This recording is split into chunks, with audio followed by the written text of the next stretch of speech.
Train up a child in the way he should go, and when he is old, he will not depart from it. Proverbs 22:6.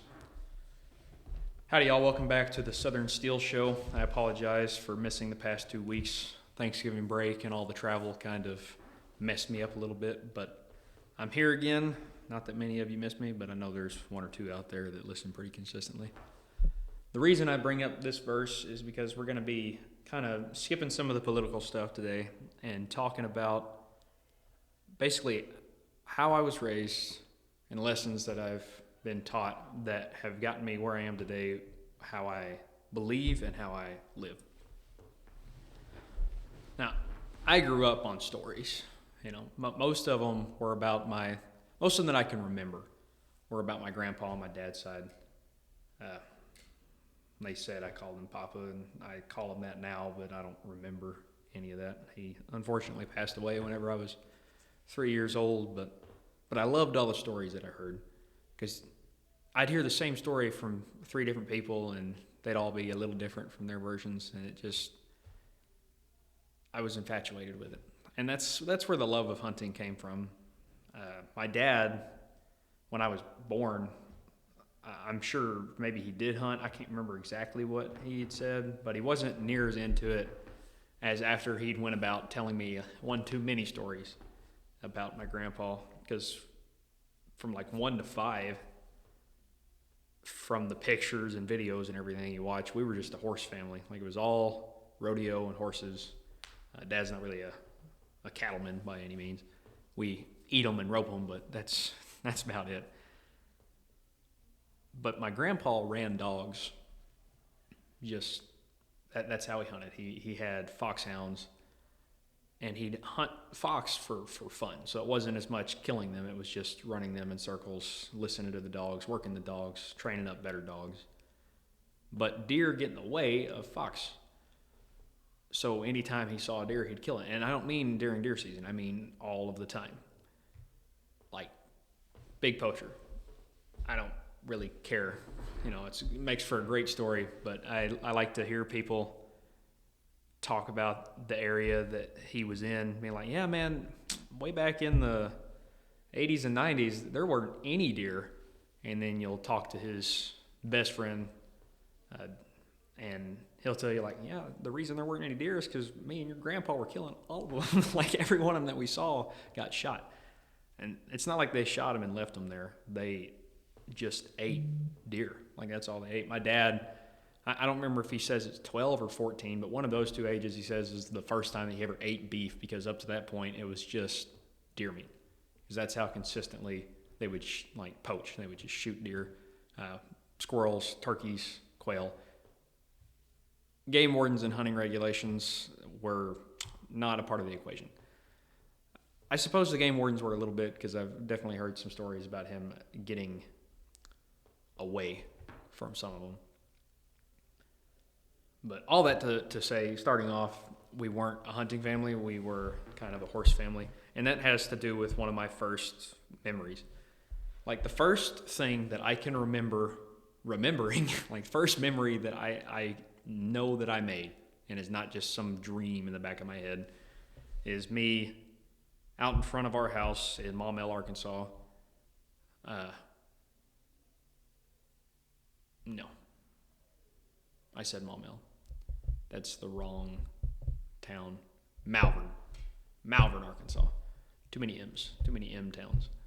Malvern, Arkansas was us standing in front of that house with my dad. I'm 4 or 5. I couldn't have been any older than that.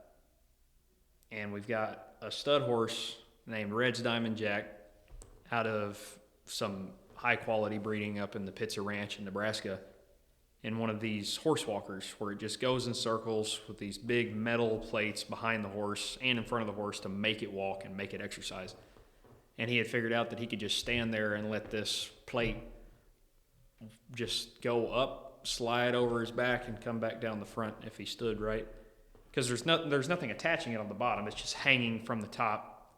So it's like a gate more than anything. So he could just slide over the horse if the horse was willing to just stand there. And I remember my dad giving me this BB gun and saying, like, shoot him in the butt. And I shot him in the butt, make him move. And that's one of the first memories that I have. And I was thinking about it the other day, just kind of contemplating how much does the first memory that a kid have play into his life? I'm like, well, what do we have there? We have a father-son relationship, so that's like family is important. You've got a BB gun, so I've always loved my guns, like firearms, the right to bear arms, all starting there.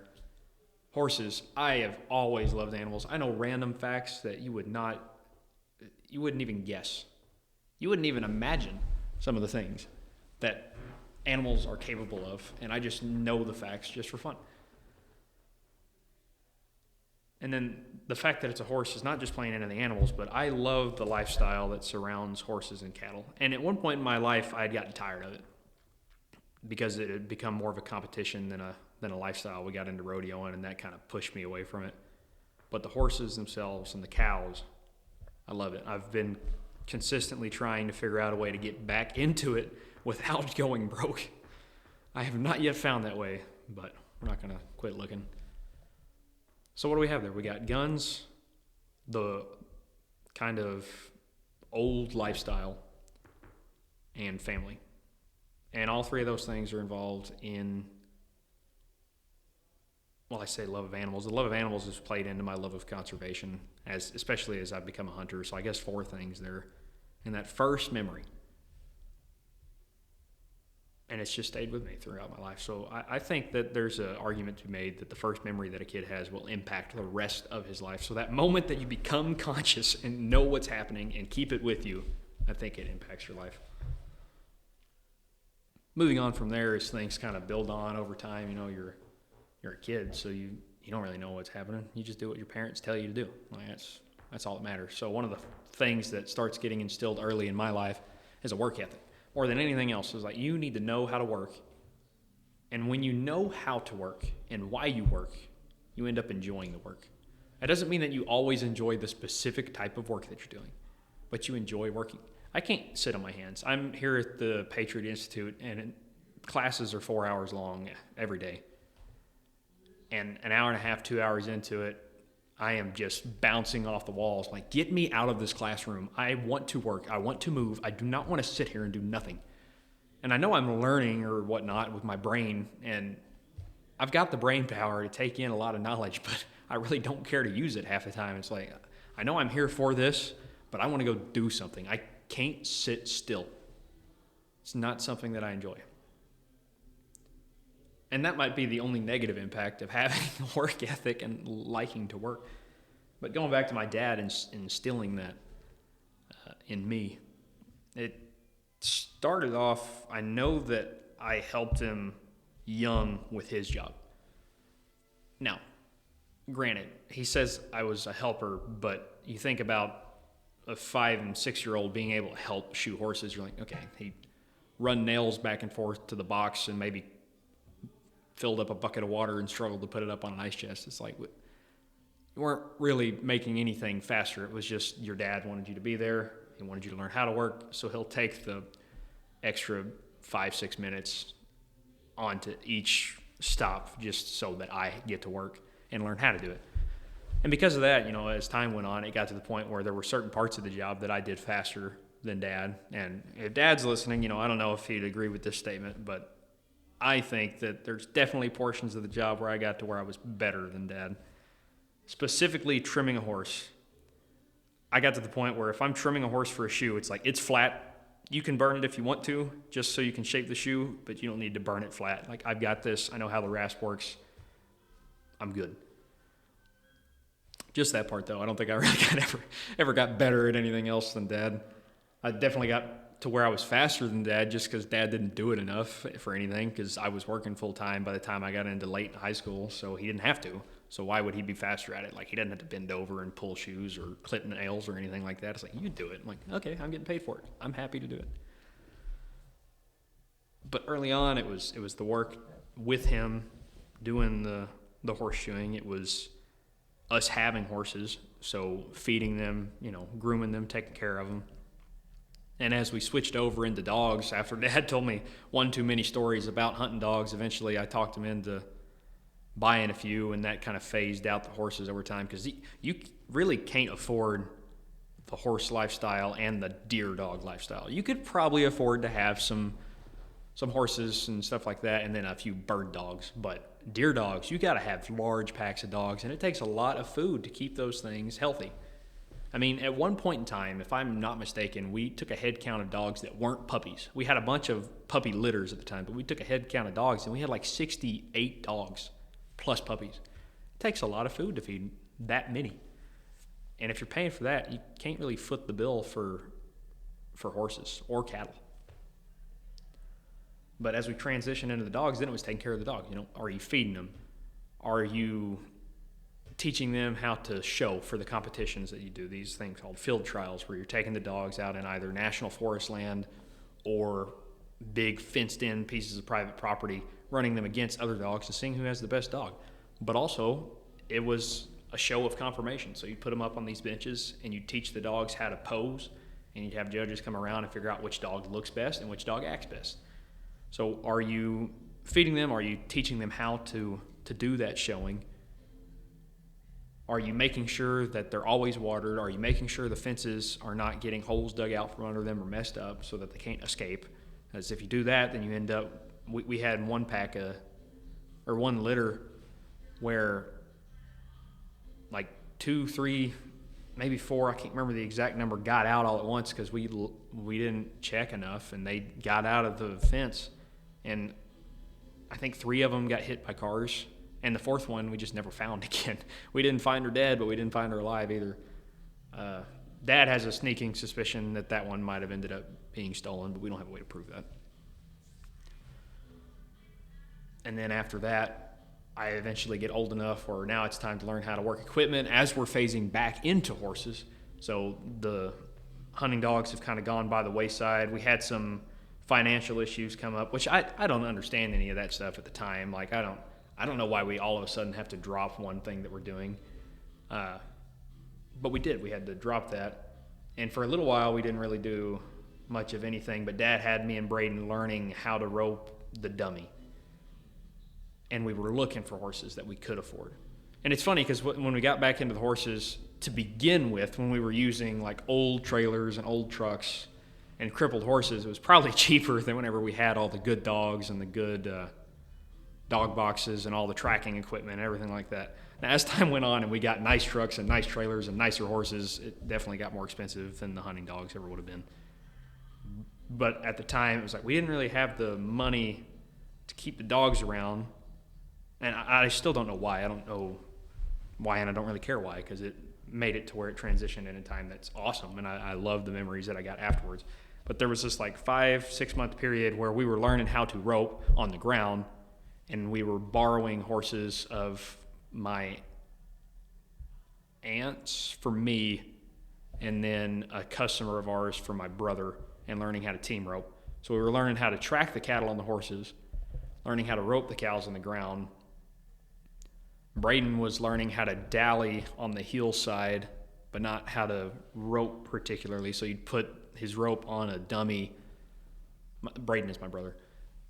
And he'd learn how to dally without chopping his fingers off because it's easy to do on the hillside.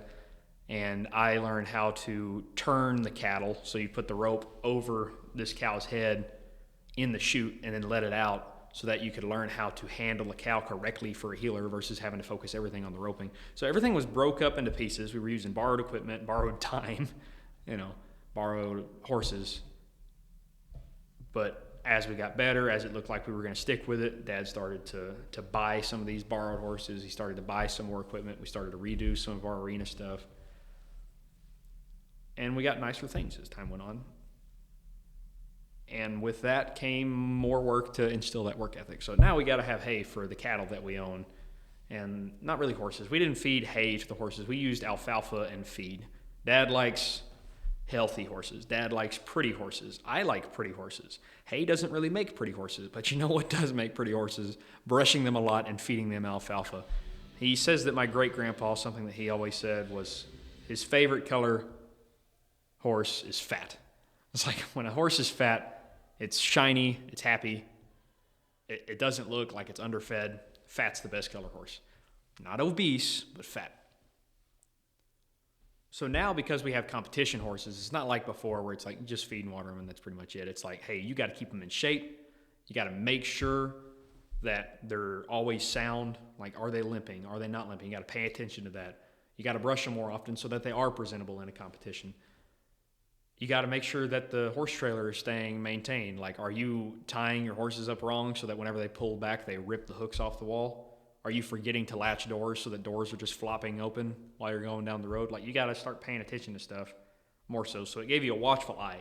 I already had the work ethic really from the other portions of growing up, but now it gives me a reason to care about it. Not I'm working because I'm being told to work. It's more so I'm working because I care about this. So the best way to not have to work as much is to prevent things from happening, which has played into my life over time because now I've had one job where I was working preventative maintenance for my church back home for like a year and its school campus. And then right now, while I'm at Patriot Academy, I'm their maintenance guy for this campus. And that comes from that work ethic that my dad instilled, as well as that watchful eye that I kind of naturally gained as I started to care about things for my own self instead of someone else telling me to care about them. And that hunting never left. Hunting has been one of the most important parts of my life, period. For a long time before I really got things right with Christ, like completely right. I've been in church before I can remember. But I really started to try to have a good relationship with Christ whenever I was about 16. And at that point in time, I didn't put my identity in Christ. My identity at that time was I am a hunter. Like, yeah, I rodeo, whatever. I don't like it whenever people call me a cowboy because I'm like, I don't work cattle. I just rope in an arena. That's not, even I know that that's wrong. Like, I'm a rodeo athlete. It always sounded nerdy, but that's more accurate than calling me a cowboy. I was not a cowboy. I didn't know how to work cattle. I still don't know how to work cattle.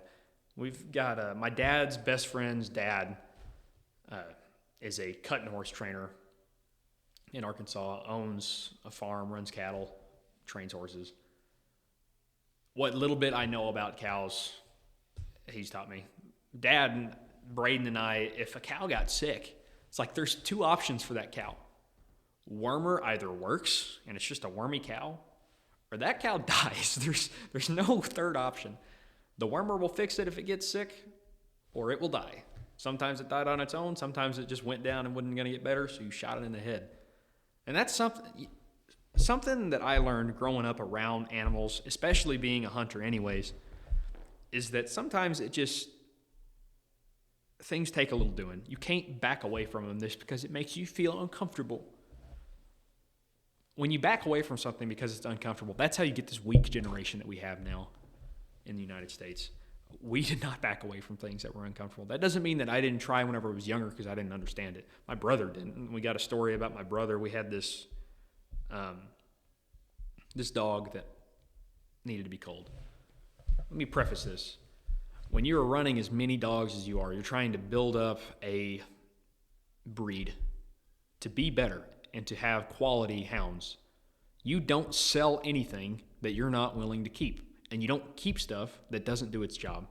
So we had a pup that would not do its job. It was not getting any better. You can't sell the dog. You don't want that on your name. You don't want it being out there so it makes the breed worse. People that do that are why breeds get worse because they can't just do their job and cull the animal. But my dad was going to cull it. And I'm trying to talk him out of it because I didn't understand why we had to do this yet. I do now, but I didn't understand it at the time. And my brother was with us, and he's 3 years younger than me, and goes, Dad, can I shoot it? I was like, what? You're a crazy person. He got softer over time, and I hardened to where I know where the line is to when you have to do things. That doesn't mean that it doesn't still suck, but there's times whenever things have to be done. And just that with the animals has transferred over to every other part of the life where it's like, this has to be done. So you don't back away from it, you do it. Sometimes it sucks. Embrace the suck and do it anyways because it has to be done. And if you don't do it, then who's going to do it? If the responsibility falls on your shoulders and you try to shrug it off, then that thing's not going to get done. Someone else is not going to take it over on top of whatever they have to do. It just won't get done at all. And you don't want to be that guy. So having animals growing up like that helped with that. Back into the hunting. For a long time, I put my identity in myself as a hunter. And even after I started trying to get that relationship with Christ, I did not see myself as a son of Christ as much as I did, or a son of God, a brother of Christ. That's how we're talked about in the New Testament. Sons of God, brothers and sisters in Christ, brothers and sisters of Christ. Christ is the firstborn. Everybody else that comes afterwards is the nextborn. I don't know how you want to say that. There's a lot of us. There's a lot of Christians out there, and there have been for generations. But I wasn't seeing that, and during my time at Leaders Academy, Applied Life Leaders Academy in Arkansas, ran by a Christian Ministries church. Before I move on, if you have a younger, like, adult still living with you, maybe they're 16 and 17 looking at what to do whenever they graduate, they're 18 or 19, don't really know what to do with their life, I would highly suggest looking into Leaders Academy. You can look them up online. Applied Life Leaders Academy. I don't know the website name, but they're the only one named that. So if you just look up that name, you will find them. Give Paul a call. Paul Kern is their administrator, the guy that leads it. He teaches most of the classes. Get a hold of him. Set up an interview with yourself calling. Figure out exactly what it is. And if you think that might be something for your kid, or if you're a kid, like you're in the age range. The age range is 18 to 25. He will sometimes write off a 17-year-old that's maybe homeschooled and has already graduated and allow them to come. So anyone in that age range, if you don't know what's going on with your life, maybe you need some more growth in that relationship with Christ. Maybe you just want to do something and you think, if I'm going to do something, it might as well be something good, even if I don't really know why. Then look them up. Call them. Set up an interview. I'd suggest going. I don't think you can go wrong going. So long as you're not trying to run away from something that God's already giving you and you're like, well, I'm still doing something for God. That doesn't work either. But during my time at Leaders Academy, I was going through this whole identity shift thing where it's like, who am I? What is my life in Christ? And it was still, I'm a hunter. I'm pretty stupid. I will make mistakes over and over again before I ever figure it out. And I held on to this, and my hunting season that year was terrible. Like, I hunted 15, 16 days into the season, which I couldn't hunt every day. So that's like 2 or 3 weekdays, a bunch of weekends, getting close to the end of the season. And I hadn't even seen a deer. I had not even seen a deer. Not I missed some or I couldn't get a shot. I hadn't seen a deer. And I was sitting there reading, and I can't remember the passage that I was in. I think it's a Psalms passage, but I couldn't make a promise on that. But it was talking about how the Lord will provide for the winter or something. It was more to do with the specific person than like it's for you nowadays. But, everything is applicable now, but it was like it was being written to one specific person. How you store up for the winter off the hillsides. You take your goats for meat. This is annoying me. I need to find this. If you'll give me a second. I know it's kind of weird to sit in silence during a podcast, but I also know that I posted this to my Facebook and talked about what I was reading and all of that. And I don't post much on Facebook, so it should be fairly easy to find. I just scroll down just a little bit. And there it is. Oh, come on. I know I have. I don't know how Facebook works. I'm like an old man. I highly despise technology. I use it a lot for what I do in life, like whether that be with my job now, whether it be this because I like the podcasting stuff. But I still just despise it. I think the world would be better off without most technology. I think most of it makes people lazy or distracted, where they will not do what they're called to do, where they will not do what they know they're supposed to do. Maybe I can get this. I got it. Okay, what was I reading? So I brought this Bible into the woods with me. I'm just going to read the post. There's not a way for me to show you the post, but here's what I had to say at the time. Finally had a good day in the woods the last evening of muzzleloader season. I was driving home to pick up laundry, still dressed in some of my church clothes. I was about to pass the road to my spot and decided to dip in for about an hour. It was already starting to get dark. I got to the trailhead at 5:33 and only walked about 300 yards into a spot I had spooked a doe the night before. So I had heard the doe. I still hadn't seen a deer that year, but I heard the deer moving, and I knew it wasn't a squirrel because I recognized the sound of deer moving versus squirrels. That doesn't mean when I'm sitting still, I'm not constantly jerking my head around because I hear something moving and I think, oh, it might be a deer. It's like, no, you can tell the difference between a bounding deer and a squirrel rustling across the bottom of the ground. Anyways, I had spooked that deer the night before. I sat down and got settled at 5:40. I immediately started to read Proverbs 27 to catch up on my reading. Now, before I read the rest of that post, I'm just going to go to Proverbs 27.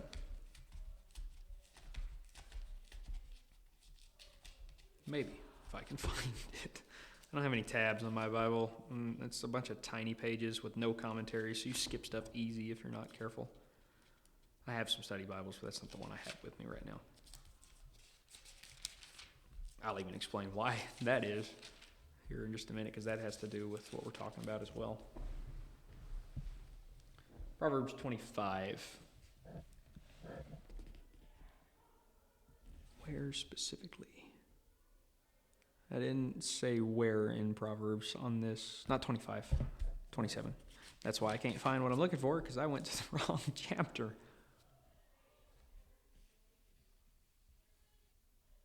I'm going to find it. I'm going to find it one day. I should have had this prepared, but I didn't really know what I was going to talk about today. I was just going to kind of walk through why I am who I am, why I believe what I believe. Okay, 23 through to the end. Proverbs 27:23 to 27. Be diligent to know the state of your flocks and attend to your herds. For riches are not forever, nor does a crown endure to all generations. When the hay is removed and the tender grass shows itself, and the herbs of the mountain are gathered in, the lambs will provide your clothing, and the goats the price of a field. You shall have enough goat's milk for your food, for the food of your household, and the nourishment of your maidservants.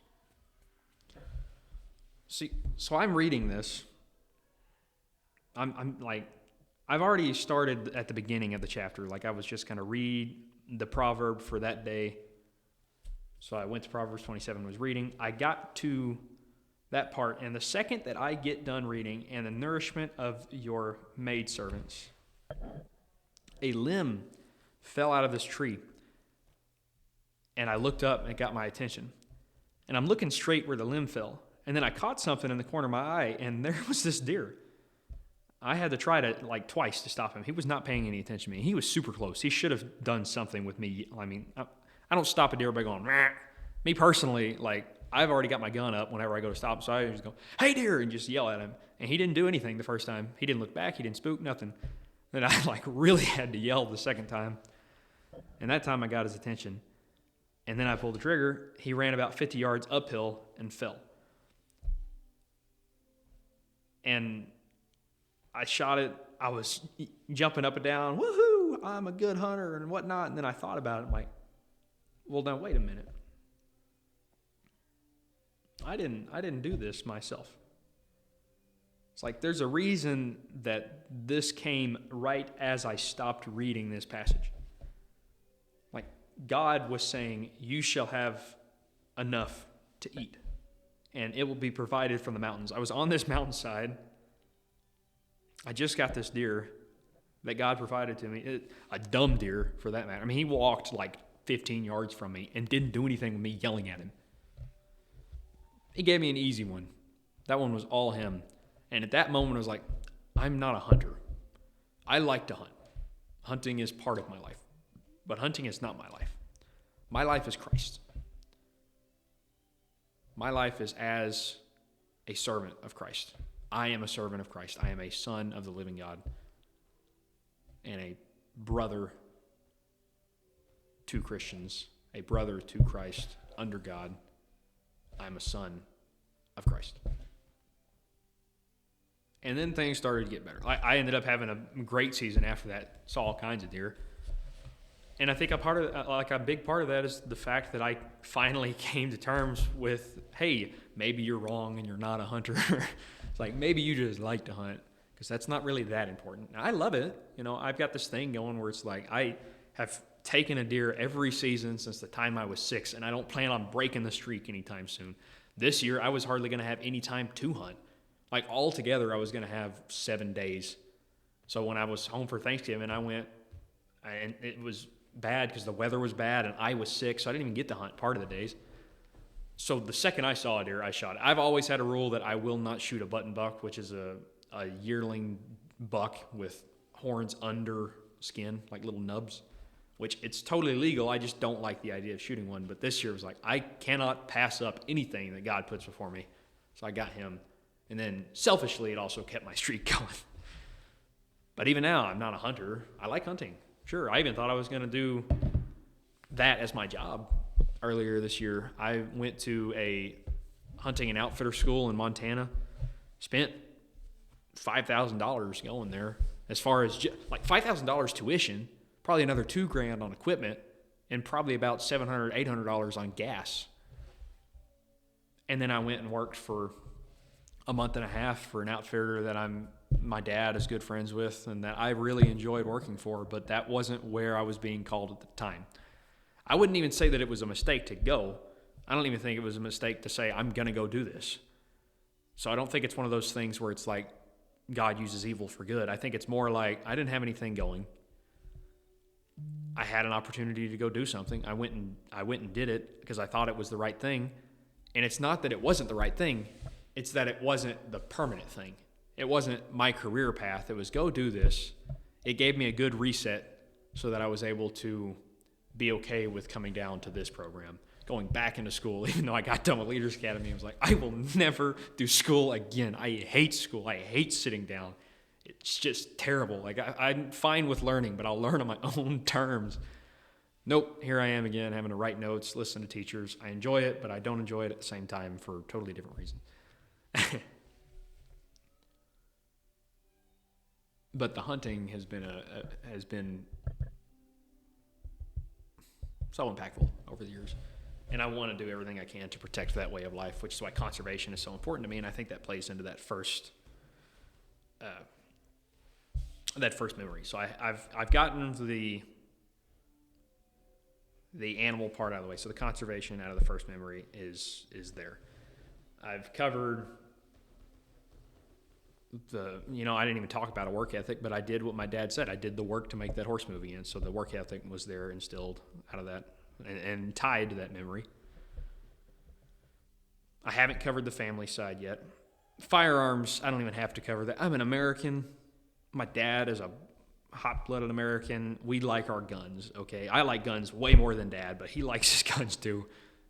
I don't even have to explain that. The love of animals is just I've owned so many dogs and so many horses, and I love them. We're called to love everyone.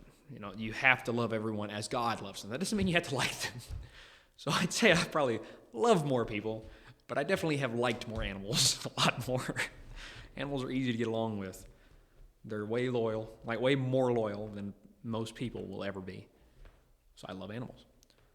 So the thing that I haven't covered is the family side of things. And why is that? It's because my care about family came way later in my life so far. And I'm only 22, so the way later is not that much inherently.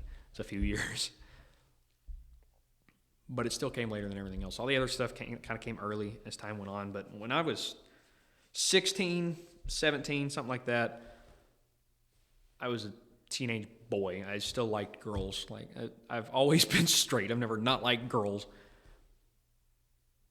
And I mean, I was stupid. Like, I bet I can get that one to go out on a date with me. No, I couldn't. I was a big tubby kid for one. So I wasn't physically attractive. For two, I have no idea how girls worked. I got pulled out of public school in the 8th grade and homeschooled through the rest of it. So I don't know how to talk to any of them.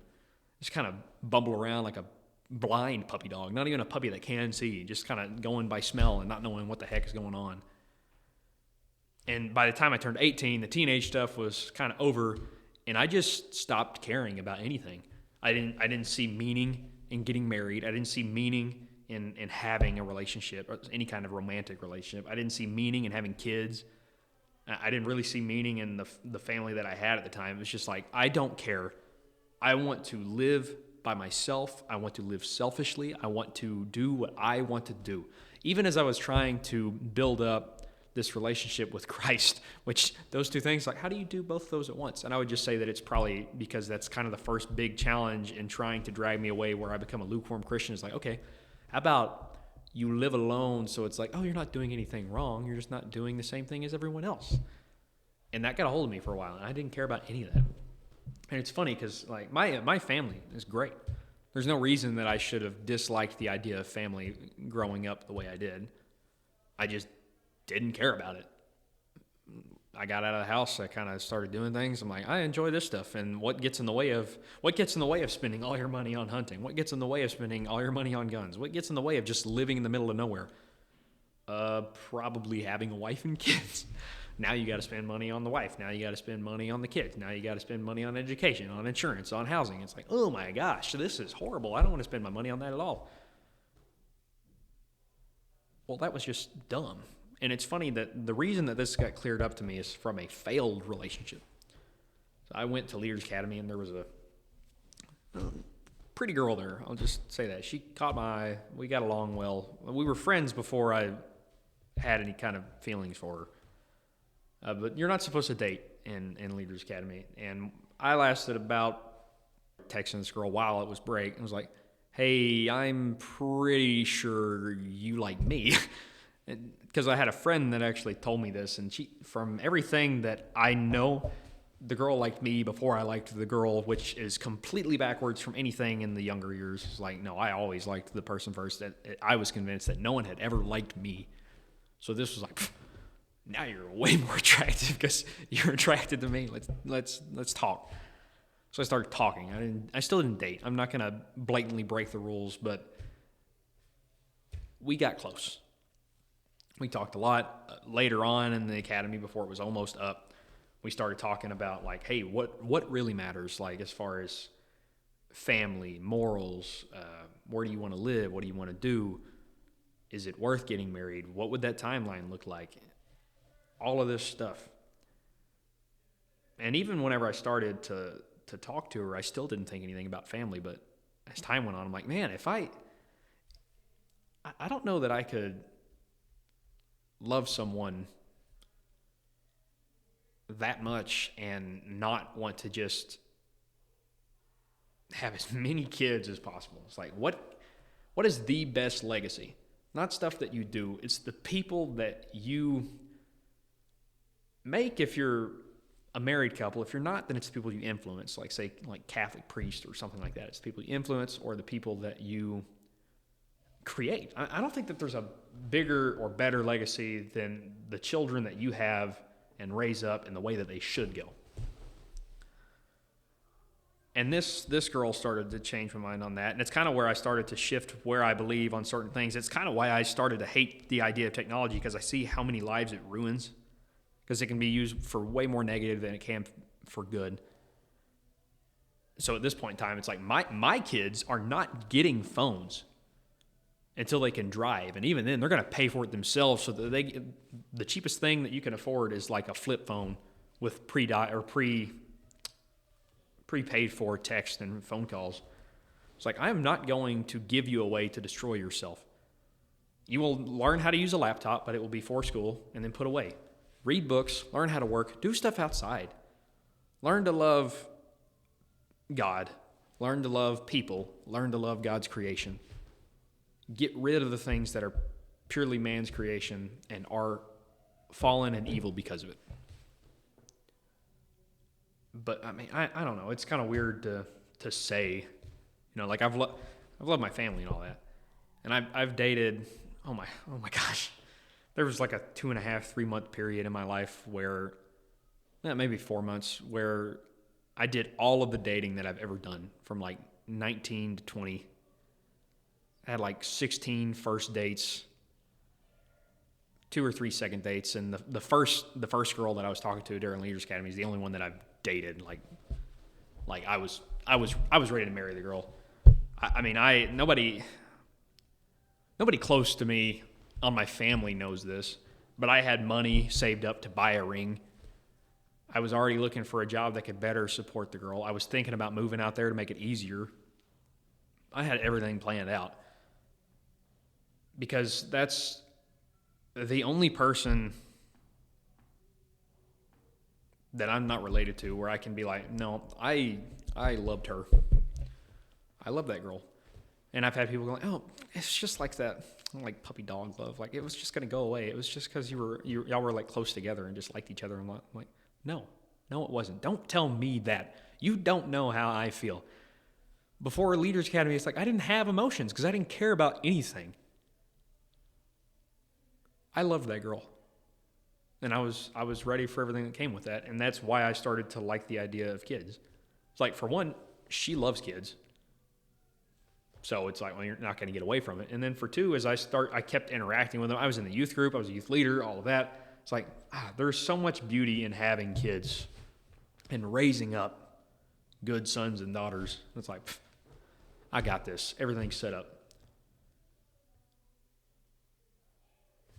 I mean, I guess it would probably be considered closer to courting than dating the girl. We had talked for a while and tried to get stuff figured out anyways. And then before I could take her on a date, I was talking to her dad the day after graduation for Leaders Academy. And he decided that before I could date her, I had to do a month-long Bible study where I come up with the study myself each day and had to report to him later in the day, every day, what I thought I had learned, what I read, where did these passages come from, what books did I bring stuff out of. And when he told me this, after I'd just finished the 9-month Bible study, my first reaction was like, dude, it's like this whole program is just a giant Bible study. Why do I have to do another month? And I got like 3 days into it. I'm like, this guy is so wise. Like, this is awesome. This is good that I'm doing this. And the reason that I say it was more like courting is because there were stipulations on before I could date the girl. And then the first thing that I did after that was going in, and not even after, I guess, during that 30-day time period. And then the first thing after, before I took her on a date as well, was dinners with her family, dinners with our families together. And then I had two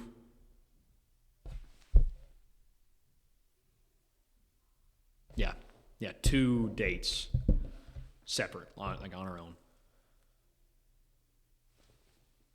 I was completely infatuated with that girl. I mean, there's not much more I can say than that. So when that girl broke up with me, it broke me in a way that I had not been broken before, and I wasn't as sad about the fact that I had lost this person as I was mad that I let myself get in this position, because I had said for a while now that I didn't care about family or getting married or having kids or anything like that. And then this one changed that. I got to where I cared about that a lot. I thought I had the pathway into that, and then it's just gone all of a sudden. And I hated myself for letting myself get into that position. And I didn't even hate that I now had these beliefs. It was just like this all could have been avoided if I had just stayed out of it, just stayed alone. And for a month, I was just mad at God. Like I stopped eating. I didn't eat for a solid week because I was just mad at everything, didn't feel like it.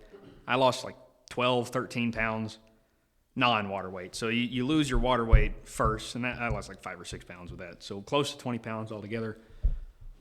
And I remember being in my church, like sanctuary, at like 3 a.m, because I had access to everything. I worked for them, so I had keys. So I just opened it up and go in whenever I want to. And I was just pacing back and forth praying. And it wasn't any kind of like good, solid, oh, you're such a good God or anything like that. It was, hey, I'm mad at you, and I need to know why I'm in this position. I need to know why this happened. I don't want to be mad at you, but I am, and I don't know how to get out of it. And it was just that for a solid hour. And eventually, it just started to shift. Like, I didn't get an answer, but it changed from that to where it did become the prayers where it was more like rejoicing and blessing God and all that. And I don't know if it was because of a heart change slowly or if it was because I was becoming delirious because it was like 4 a.m. and I was running on 4 hours of sleep anyways. But after the fact, I got up the next morning and I was thinking about it. I'm like, why did this happen? Well, this happened because some of the growth that I had seen during that relationship with that girl was because I loved the Lord. And other growth was specifically because I did it to be better for her, and I didn't care about how it affected my relationship with Christ. Not that it affected the relationship negatively, it's just that it wasn't driven by Christ. And that's why I had certain things that after this girl was out of the picture, they fell away, and I just lost those completely. And I had other things where it's like, no, that was still propped up because this was genuine growth, and the other stuff was growth that was just there to make me look better to her. And I mean, I think that mindset is why I have not been able to really find the one yet. It's because there's still some areas where it's like, would I change that right now based off of just a love of God? And it's not gotten to where I can say yes on every one of them.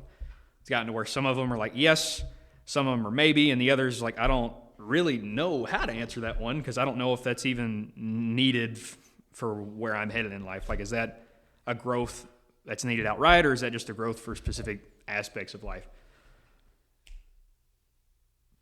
But that's really getting into the final parts of this because I've already gone over work ethic. I've already gone over the love of the firearms, the love of animals and conservation, love of family. So all of these memories and all of these lessons that I've learned over life, that's why I live the way that I do. And that's why I believe so hard in the things that I believe in and why I'm not willing to compromise on the political aspects. Like my dad always talking, hey, maybe don't come at it as like, hey, you're dumb for thinking this way, or hey, there's only one right answer. Like, try to win them over, so start in the middle and all that. I'm like, Dad, this world has gotten how it is because we compromise on too much. And most of the negative that I see in the world cannot be started at from an area of compromise. You'll get dragged over to them. You will not drag them to you. So you just have to stand on your side of the river and go like, this is the right way. And if you want to come over here, come over here. But I'm not getting out in the middle of the river so you can drown me whenever I'm trying to save you. And we have that conversation back and forth, and he's kind of realizing that he's not going to win me over to how he thinks. And I don't think that he should, and I don't think that I have to win Dad over to how he thinks, or how I think. Because I think that there's places for people in both areas. There's places where people need to be softer, and there's times whenever people need to be like me in history. That doesn't mean that I'm going to be as impactful as maybe I think I could be, but it means that I think I'm doing what I am called to do, so I'm going to keep doing it no matter what people are telling me to do. So thank you for listening today. This has been the Southern Still Show with Brody Huff. Y'all have a great week. God bless you.